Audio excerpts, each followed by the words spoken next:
안녕하세요. 준성합니다. 이번 주 정말 많이 올랐죠? 이전부터 모으고 계셨던 분들은 수익 축하드립니다. 막상 해보니까 정말 별거 없죠? 개별주 투자를 할 때보다 확실히 믿음이 가고 크게 관리하지 않아도 이 정도 수익이면 만족하실 겁니다. 결국 한탕주의를 버리고 꾸준한 성과를 내야 우리가 원하는 경제적 자유에 도달할 수 있으니까요. 항상 시장 평균을 따라가는 것, 지수만큼 하락하고 지수만큼 횡보하고 지수만큼 상승하는 것도 전부 쉬운 일이 아님을 기억하신다면 뇌동 매매하실 일은 크게 없을 듯 합니다. 자, 오늘 영상은 이번 주 내내 나스닥이 급하게 오른 감이 있는데 이게 왜 그런지 궁금하신 분들이 계시잖아요. 다른 곳을 찾아봐도 무슨 영상 하나에 20분, 30분을 써야 되고 그거 다 들어봤자 요약하면 별거 없고 나는 어차피 지수 추종해서 안 봐도 사실 문제 없는데 그런 영상은 설거지할 때 틀어놓는 거 아니면 솔직히 다 듣기에는 무리가 있어요. 그래서 제 영상에서는 조금 늦더라도 중요하다고 생각되는 이슈들을 하나씩 선별해서 하나의 이야기처럼 전해드리고 있습니다. 이미 지난 일이니까 이걸 참고해서 매매하시면 안 됩니다.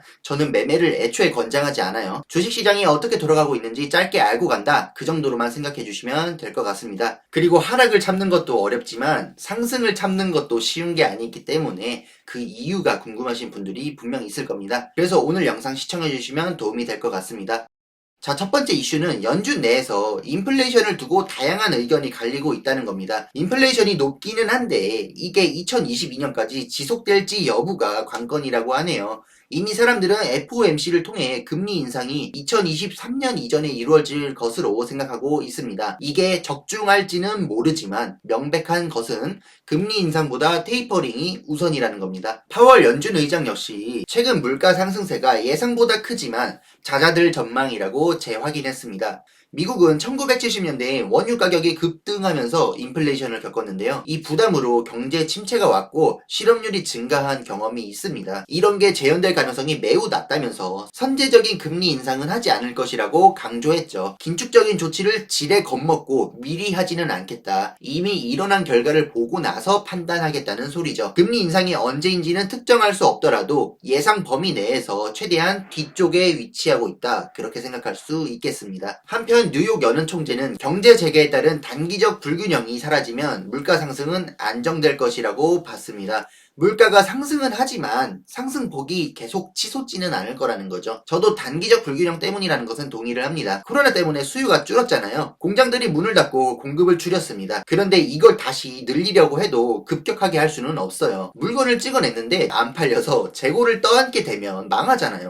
결국 기업도 생존 때문에 보수적으로 생각하면 이미 확인된 수요를 보고 나서야 공급을 늘릴 텐데 어떠한 공급망에서든 이런 단계마다 확실한 수요를 확인해서 공급하려고 하다 보니까 걱정이 끼어 있어서 지연이 되는 거죠. 예전에는 경제가 쉴 틈 없이 굴러갔죠. 기업들은 느리면 경쟁에서 뒤처지니까 수요를 예측하려고 하고 만약 수요가 없으면 마케팅으로 만들어내는 지경이었습니다. 그런데 지금은 아니죠. 어쨌든 원유값이 오르는 걸 보면 공급자들은 수요를 확인했고 경제는 재개되고 있지만 공급이 여전히 늦어지고 있기 때문에 이러한 수요 공급의 일시적인 불균형이 치솟는 인플레이션으로 나타나고 있다는 거죠. 그리고 실업률이 오히려 물가 상승을 방해할 수 있다는 의견도 있었는데 결국 돈을 버는 사람들이 많아져야 소비도 할 수 있고 수요도 늘어날 수 있다는 겁니다. 노동시장이 회복되지 않는 한 사람들의 지갑은 얇기 때문에 폭발적인 수요는 나올 수가 없는 거죠.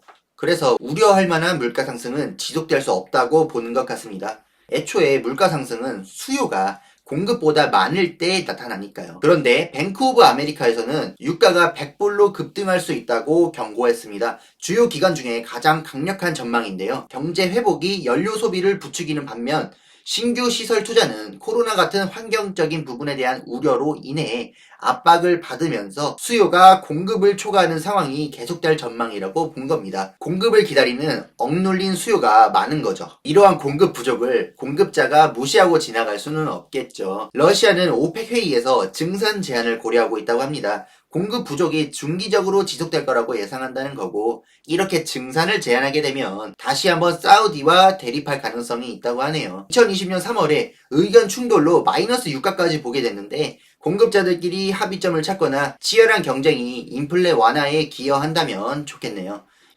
이런 가운데 블랙록 부회장은 다른 주요 중앙은행들이 연준을 따라 인플레이션 오버슈팅을 용인할 가능성이 있다고 진단했습니다. 즉 세계적인 추세가 생각보다 튀어오른 물가 상승을 용인한다는 얘기입니다. 일시적인 인플레에 대한 긴축적인 조치는 없을 거다. 그런 얘기죠. 사실 코로나 이전 시대는 미국의 물가 상승이 저조하던 시기입니다. 기이하게도 일자리는 늘어나도 임금은 오르지 않았던 거죠. 뿐만 아니라 효율이 개선되면서 생산량도 늘어나고 소수의 인원으로 떼돈을 버는 빅테크들이 등장했습니다. 그래서 불균형, 양극화가 심해졌죠. 이 흐름을 만회하기 위해 이번에는 인내할 것이므로 결국 일시적인 인플레에 놀라서 긴축하지는 않는다는 목소리가 계속 나오고 있습니다. 어쨌든 투자자 입장에서는 그걸 만회하든 말든 그건 너네 사정이고 인플레를 참는다고? 오케이 개꿀 단기적으로 별일 없겠구나 하면서 자 들어가자 하고 있는 거죠. 안심이 되는 의견들이 계속 나오고 있는 겁니다. 그리고 뉴욕 연은 총재도 투자자를 안심시키는 주장을 했습니다. 금리 인상 논의는 아직 먼 미래의 이야기며 현재는 테이퍼링이 관심사라고 했죠.